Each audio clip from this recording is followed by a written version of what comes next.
place for the sheep, eh?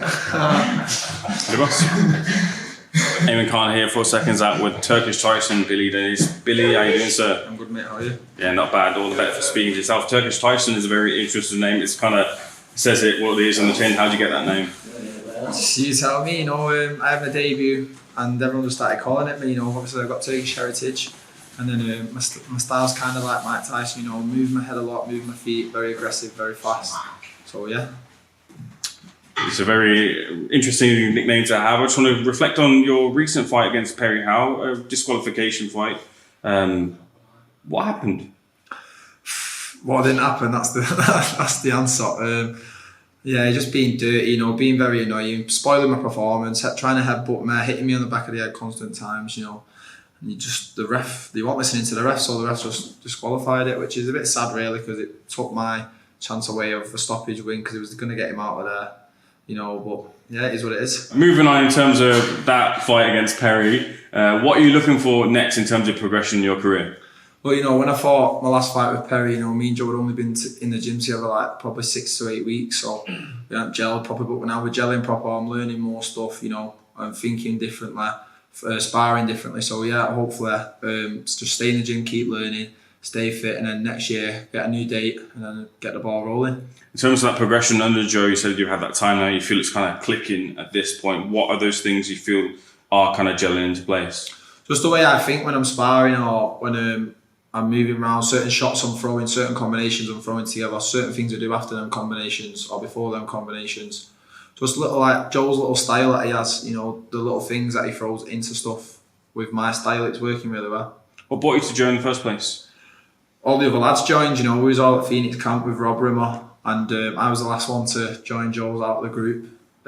Jack kept messaging me saying, just get yourself over to Joe's, I was just training myself, I didn't know what to do, where to go, because I didn't want to be gym hopping and stuff, and I didn't know whether it would be right for me or not. But then when Jack just kept saying come, I just thought, you know what, I think it's time, I just need to get over there, see if I like it, and I regret not coming sooner when all the boys come. In terms of where you are in your career right now, are you happy with the position you're at? You wanting more? I imagine that's obviously where you want to be right now, pushing on. Yeah, definitely. I'm close to the double figures now. I'm 9-0, so hopefully get them the 11s and 12-0, and then we can start pushing for central areas and other titles in the future. So yeah, I'm happy where I am. I'm young, slow progression, but we're keeping it there, and we're going to keep upping it and upping it and upping it. When you get to that point, the 9, 10, 11 and those, you kind of get to the point where you get those tests. Do you feel you're ready for those now? Do you feel you need a little bit more time? Yeah, I'm ready. Listen, I'll fight anyone, wherever, whenever. I'm game. I've come from a big kickboxing background. It's one of them where like you turn up at shows and stuff, and you don't know who you're fighting on the day. It's whoever's there in front of you.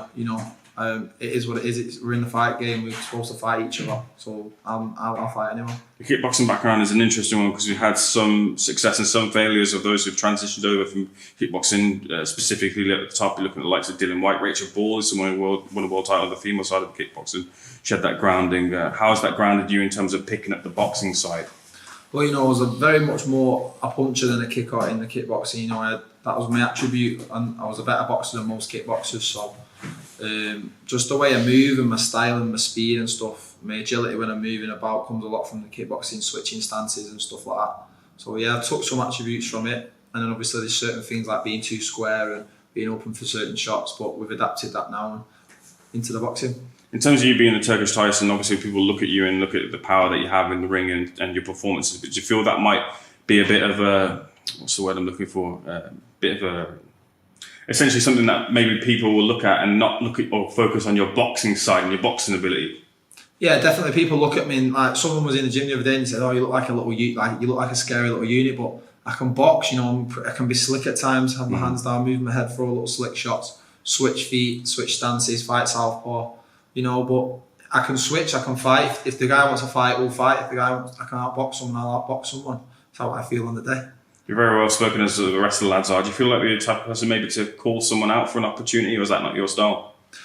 It depends, in kickboxing, we're very big on respect, we bow to each other after, we bow to the refs, we bow to each other before the fight, it's very respectful sport compared to boxing where there's a lot more beef and stuff, people have like rivalries and stuff, so someone's got a problem with me, then I'll have a problem back, you know what I mean? That's the way it is. If you're sweet with me, I'll be sweet with you. There was an interesting moment, actually. I just want to get your thoughts on that, given your background. Fabio Wardley and David Adeleye on the red carpet. Did you see that? What did you think of it?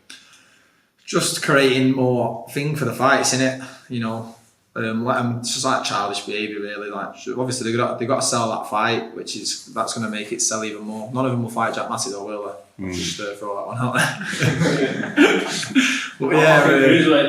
but yeah. So it is what it is, you know.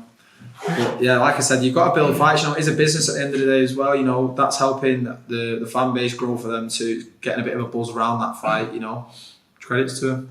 Billy, the final word with you. When can people expect to see you out, and what will you be showing them when you get back in the ring? Hopefully, sometime early next year, and same Turkish Tyson, but with that Joe Gallagher swagger on the end of it. Looking forward to seeing it. Thanks for being Thank you, mate.